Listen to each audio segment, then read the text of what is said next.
Hello, mes sweeties. J'espère que vous allez bien. Moi, je vais super bien par la grâce de Dieu. Alors, aujourd'hui, le thème de mon message est basé sur la distraction. Voilà. Quand on parle de distraction ici, on parle de ce qui euh, n'amène pas à nous concentrer. Voilà, ce qui est source de ce qui est manque pardon de concentration. Voilà, c'est-à-dire tu peux être concentré sur quelque chose et la distraction te fera de telle sorte que tu ne peux plus être concentré sur cette chose-là. Voilà, c'est comme ça, comme si ça vole ton temps, ça vole ton énergie. Voilà, tu n'es plus motivé, ou tu n'es plus concentré, tu n'es plus assidu comment on appelle, à t'impliquer dans ce que tu fais. D'accord. Alors, quand je parle de distraction, ici, je vais être encore plus explicite. Je parle de distraction, euh, ici, c'est plus basé sur l'ennemi. Parce que l'ennemi nous distrait, voilà. L'ennemi nous distrait par rapport à la télé, par rapport au film, comme on appelle, au téléphone portable, aux vêtements, au Mac, à la musique et plein d'autres choses. Il peut passer par plusieurs moyens pour nous distraire. Raison pour laquelle Dieu nous a dit dans sa parole que je vais vous lire. Voilà, dans le livre de Matthieu chapitre 13 à partir du verset 19. C'est la parabole du semeur. Et ça, c'est un verset que j'aime beaucoup. Et moi aussi, ça m'a beaucoup interpellé. Alors, lorsqu'un homme écoute la parole du royaume et ne la comprend pas, le malin vient et l'enlève, ce qui a été sémé dans son cœur. Le malin vient, pardon, et enlève ce qui a été sémé dans son cœur. Cet homme est celui qui a reçu la semence du long chemin. Celui qui a reçu la semence dans les endroits pierreux, c'est celui qui entend la parole et la reçoit aussitôt avec joie.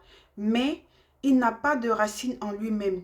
Il manque de persistance et dès que survient une tribulation ou une persécution à cause de la parole, il y trouve une occasion de chute. Celui qui a reçu la semence parmi les épines, c'est celui qui entend la parole, mais en qui les soucis du siècle et la séduction des richesses étouffent cette parole et la rendent infructueuse. Celui qui a reçu la semence dans la bonne terre, c'est celui qui entend la parole et la comprend. Il porte du fruit et un grain en donne 100, et un autre 60 et un autre 30. Donc vous voyez ici, Jésus nous appelle ici à ne pas être distrait. Vous voyez, quand tu entends la parole et tu ne la mets pas en pratique, l'ennemi vient, il avale. Et il y a des gens aussi qui entendent difficilement. Voilà, on nous parle ici des chemins pierreux. C'est-à-dire, ils ont des difficultés à pouvoir comprendre certaines choses. Et quand c'est comme ça, l'ennemi vient, il les distrait à travers plusieurs choses. C'est pourquoi Dieu nous demande d'être concentrés.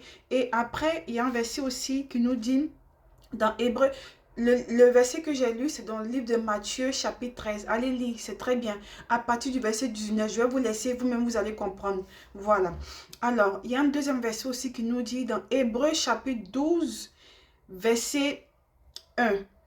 Nous donc aussi, puisque nous sommes environnés d'une si grande nuée de témoins, rejetons tout fardeau et le péché qui nous enveloppe si facilement et courons avec persévérance dans la carrière qui nous est ouverte.